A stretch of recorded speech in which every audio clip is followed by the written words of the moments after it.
ओम गणेशाय नमः। ओम नमः शिवाय। मैं निखिल ज्योतिषाचार्य आप सभी का मेरे चैनल पर पुनः स्वागत करता हूं। आशा करता हूं कि आप सभी स्वस्थ होंगे।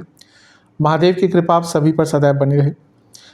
ये वीडियो वृषभ यानी कि टॉरस के लिए अत्यंत विशेष है, क्योंकि ये वीडियो है 12 अगस्त से 19 अगस्त के साप्ताहिक राशिफल के बारे में।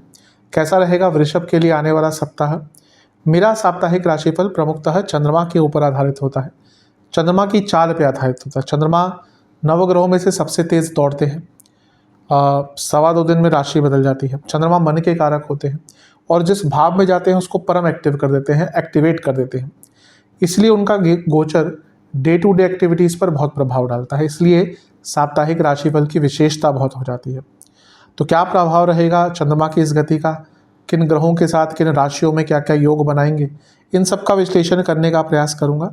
यदि आपको अपनी लग्न राशि ज्ञात है, यानी कि लग्न राशि वृषभ है, वहाँ से देखिए। नहीं पता तो आप अपनी चंद्र राशि से भी देख सकते हैं, यानी कि अगर आपकी वृषभ चंद्र राशि है तो भी देख सकते हैं। शुरू करते हैं। सर्वप्रथम चंद्रमा 12 तारीख की एकदम रात को मिडनाइट के आसपास आपके अष्टम भाव में आ जाएंगे और वृश्चिक में, और नीच के हो जाएंगे, और 15 तारीख दिन के 1 बजे तक यहीं पर रहेंगे। चंद्रमा का सप्तम भाव में आना, 7th हाउस में आना बहुत अच्छा या बहुत बुरा नहीं माना जाता, मिश्रित माना जाता है, न्यूट्रल कहते हैं इसको। अब यहाँ पे नीच के हो गए, ठीक है। चंद्रमा का नीच का होना थोड़ा सेंसिटिव उनको करता है। अपनी इमेज को लेकर कॉन्शियस रहिएगा। मैरिड लाइफ में थोड़ा सा आराम से बातचीत कीजिएगा। अच्छी चीज़ ये है कि मंगल की दृष्टि है और मंगल खुद इस भाव के स्वामी है, और गुरु की दृष्टि भी है। गुरु की दृष्टि गुरु से सप्तम में है, यानी कि गजकेसरी योग। और गुरु क्या है, आपके लाभ स्थान के स्वामी है, और मंगल खुद सप्तम के स्वामी है। तो बिजनेस में तो ये बहुत अच्छा समय रहेगा। और ओवरऑल आपको अपने जीवन में कुछ नया रास्ता भी यहाँ पर प्राप्त हो सकता है, क्योंकि गुरु मंगल दोनों ही यहाँ पर चंद्रमा को देख रहे हैं, और चंद्रमा नीच के हैं, इसलिए नया रास्ता प्राप्त हो सकता है। क्योंकि नीच के चंद्रमा या नीच का ग्रह जुझारू हो जाता है, तो अगर कोई प्रॉब्लम आ रही थी उसको फेस करने का अवसर मिलेगा। राहु की दृष्टि भी है, वो भी लाभ स्थान में, लाभ स्थान से, और चंद्रमा तीसरे घर के स्वामी है। कोई रुका हुआ पैसा, विदेश से पैसा आ सकता है। अचानक से यात्रा के भी आपके योग बन सकते हैं। विदेश यात्रा करने का प्रयत्न कर रहे थे, चीज़ें यहाँ पे आगे बढ़ सकती हैं। ध्यान बस ये देना है कि शनि की दृष्टि भी है यहाँ पर, और शनि जो है वो विषदोष बनाते हैं जब चंद्रमा पर प्रभाव डालते हैं, और चंद्रमा नीच के हैं। थोड़ा सा अपने आप को लेकर आपका कॉन्फिडेंस कम होगा, गिल्ट कॉन्शियस फील करेंगे। कुछ भी बुरा अगर हुआ है आसपास तो उसका जिम्मेदार अपने आप को ठहराएंगे, और इस चीज़ से ही आपको अपने आप को दूर रखना है। अन्यथा तो ये समय आपका अच्छा ही दिख रहा है। नवांश कुंडली वही बता रही है जो मैंने अभी अभी कहा, अपने ऊपर ट्रस्ट बना कर रखना है। दशमांश कुंडली कार्य क्षेत्र में सब अच्छा है, लेकिन किसी काम के लिए मना नहीं कीजिएगा। भले ही मुश्किल हो सकता है वो आपके लिए आगे चलकर मदद दे। और जजमेंटल कमेंट्स किसी के भी प्रति पास मत कीजिएगा। बिजनेस की जहाँ तक बात है, एक ही चीज़ कहूँगा कि पार्टनर्स के साथ बैठकर बात करने की आवश्यकता है। और अगर छोटा बिजनेस है, आपका पार्टनर्स नहीं है, तो ये वो समय है जब आपको अपने बिजनेस के बारे में रिसर्च करना पड़ेगा। लव लाइफ अच्छा है, सब कुछ ठीक है दिख रहा है। वैवाहिक जीवन सौम्यता रखिएगा, वाणी में बहुत उपयोग आएगी।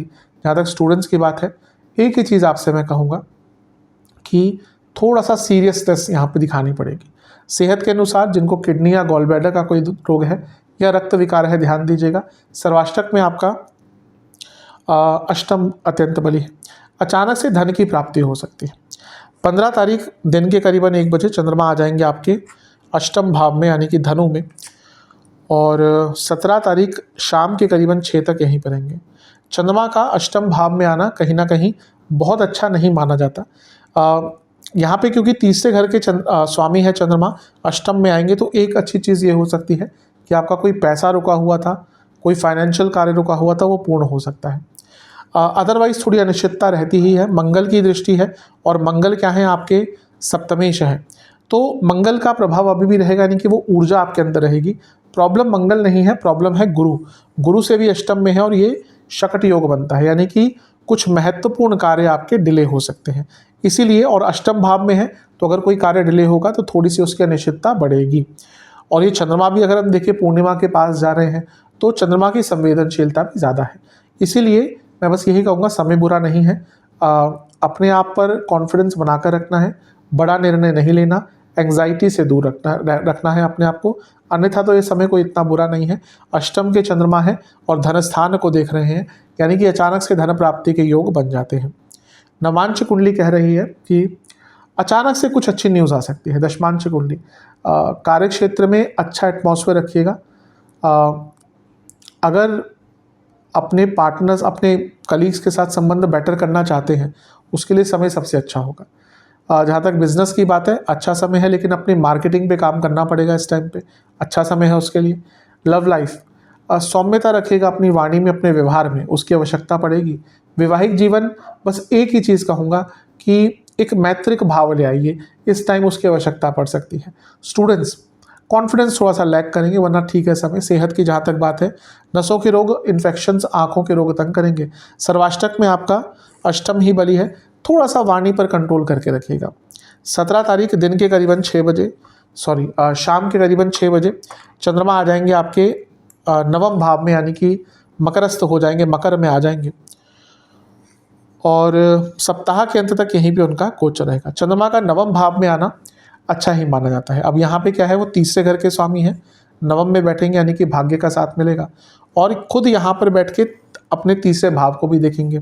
अच्छा, सूर्य का गोचर इस दिन हो चुका होगा, इससे पहले एक दिन 16 तारीख को, तो सूर्य यहाँ पे नहीं होंगे, तो तीसरे भाव को यहाँ पे चंद्रमा देखेंगे।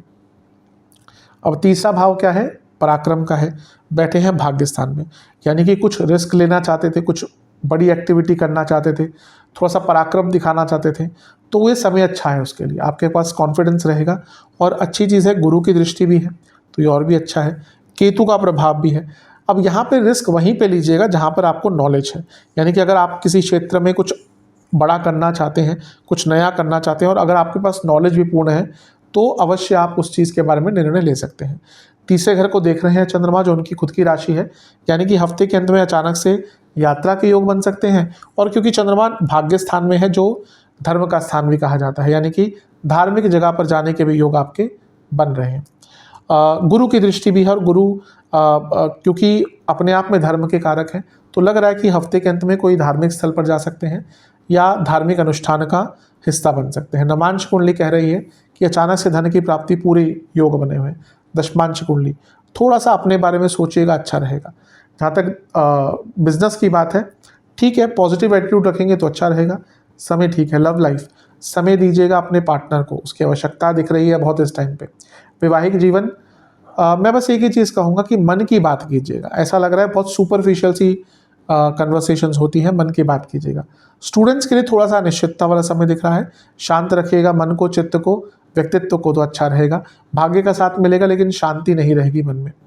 जहाँ तक सेहत की बात है, लिवर के रोग जिनको हैं, बीपी की प्रॉब्लम है, जोड़ों का दर्द है, उनकी दिक्कत बढ़ेगी, या ये प्रॉब्लम संग कर सकती है। सर्वाष्टक में आपका धन स्थान बली है, तो ठीक है, भौतिक रूप से समय अच्छा है।